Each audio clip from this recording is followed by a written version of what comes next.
தமிழலை நேயர்களுக்கு வணக்கம். இன்றைய முக்கிய நிகழ்வுகளை இந்த செய்தி தொகுப்பில் பார்க்கலாம்.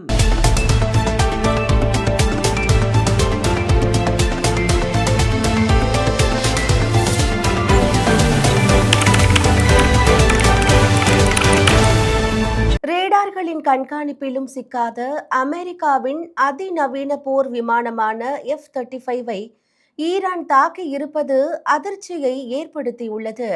ஈரான் மீது இஸ்ரேலும் அமெரிக்காவும் நடத்தி வரும் தாக்குதல் 22வது நாளாக நீடிக்கிறது. இந்த சண்டையில் ஈரான் பலத்த சேதத்தை சந்தித்து இருந்தாலும் தனது தரப்பில் இருந்து தாக்குதலை நிறுத்தவில்லை. அமெரிக்காவின் மதிப்புமிக்க மற்றும் கண்ணுக்கு தெரியாத ரேடாரில் கூட சிக்காத 5ஆம் தலைமுறை அதிநவீன போர் விமானமாக கருதப்படுவது F-35. உலகின் அதிசக்தி வாய்ந்த போர் விமானமாக இது கருதப்படுகிறது. இந்த விமானத்தை ஈரான் ஏவுகணைகள் இடைமறித்து தாக்கி சேதப்படுத்தி இருப்பதை அந்நாட்டு இஸ்லாமிய புரட்சிகர காவல் படை உறுதிப்படுத்தியுள்ளது. இதை அமெரிக்காவும் மறுக்காததால் உலக நாடுகள் அதிர்ச்சி அடைந்துள்ளன. ஈரான் கைவசம் இருக்கும் ஏவுகணைகள் குறித்தும் அச்சம் எழுந்துள்ளது. தமிழகத்தில் ராமதாஸ் சசிகலா தலைமையில் புதிய கூட்டணி அமைந்திருக்கிறது. தமிழக சட்டசபை தேர்தலில் ஏற்கனவே 4 முனை போட்டி உறுதியாகிவிட்டது. இந்த நிலையில் அதிமுகவில் இருந்து ஓரம் கட்டப்பட்ட சசிகலா அனைத்திந்திய புரட்சி தலைவர் மக்கள் முன்னேற்ற கழகம் என்ற புதிய கட்சியை தொடங்கினார். பாமகவில் தனித்து செயல்பட்டு வரும் ராமதாசும் எந்த கூட்டணிக்கும் செல்லவில்லை. இந்த சூழலில் ராமதாசும் சசிகலாவும் இணைந்து கூட்டணி அமைத்து இருக்கிறார்கள். அதிமுக பாமக என்டிஏவுக்கு எதிராக இவர்கள் கூட்டணி அமைத்து இருக்கிறார்கள். இவர்கள் பிரிக்கும் வாக்குகள் அதிமுகவுக்கு பாதிப்பை ஏற்படுத்தும் என கூறப்படுகிறது. புதுச்சேரியில் என்டிஏ கூட்டணியில் ஒரு வழியாக தொகுதி பங்கீடு சுமூகமாக நிறைவு பெற்றுள்ளது. என்ஆர் காங்கிரஸ் தலைமையில் புதுச்சேரியில் என்டிஏ அரசு ஆட்சியில் உள்ளது. இந்த முறையும் இந்த கூட்டணி தொடரும் என்று கூறப்பட்ட நிலையில் புதிதாக தொடங்கப்பட்ட லட்சிய ஜனநாயக கட்சிக்கு தொகுதிகள் ஒதுக்க பாஜக விரும்பியது. ஆனால் முதல்வர் ரங்கசாமி எதிர்ப்பு தெரிவித்ததால் சிக்கல் ஏற்பட்டது. தொடர்ந்து நடத்தப்பட்ட பேச்சுவார்த்தைக்கு பிறகு லட்சிய ஜனநாயக கட்சியை கூட்டணிக்குள் கொண்டுவர ரங்கசாமி ஒப்புக்கொண்டார். இதைத் தொடர்ந்து ரங்கசாமி கட்சி 16 தொகுதிகளிலும் பாஜக 10 தொகுதிகளிலும் அதிமுக லட்சிய ஜனநாயக கட்சிகள் தலா 2 தொகுதிகளிலும் போட்டியிடுவது என்று ஒப்பந்தம் கையெழுத்தானது.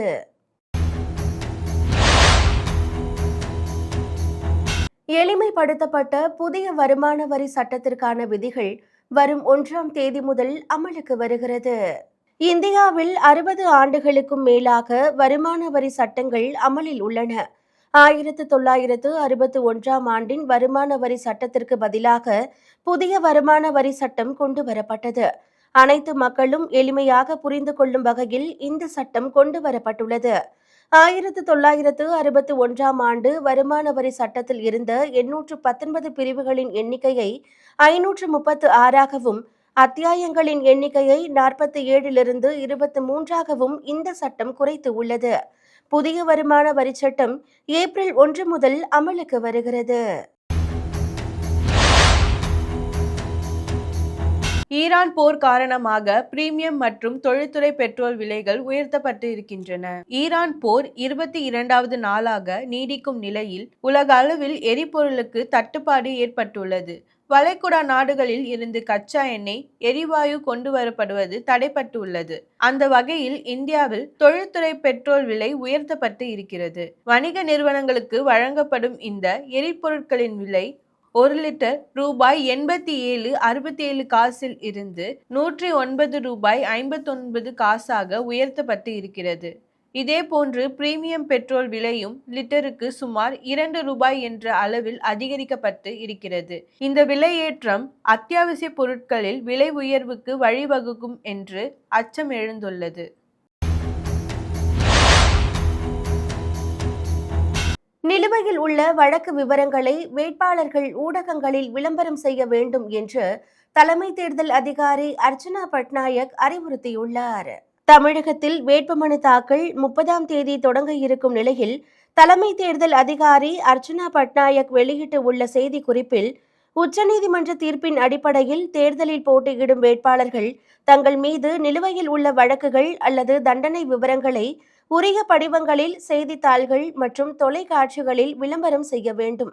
அத்தகைய வேட்பாளர்களை நிறுத்தும் அரசியல் கட்சிகளும் அந்த விவரங்களை ஊடகங்கள் மற்றும் கட்சியின் அதிகாரப்பூர்வ வலைதளங்களில் வெளியிட வேண்டும். வேட்பு மனுக்களை திரும்ப பெறும் நாள் முடிந்த பிறகு வாக்குப்பதிவுக்கு 48 மணி நேரம் முன்பு வரை 3 முறை இந்த விளம்பரங்களை வெளியிட வேண்டும் என தெரிவிக்கப்பட்டுள்ளது.